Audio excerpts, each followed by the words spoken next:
உனக்காக இயேசு மரித்தார். அவருக்கு நீ என்ன செய்தார்?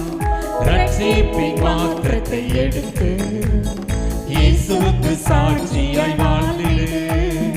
உனக்காக இயேசு மரித்தார். அவருக்கு நீ என்ன செய்தார்?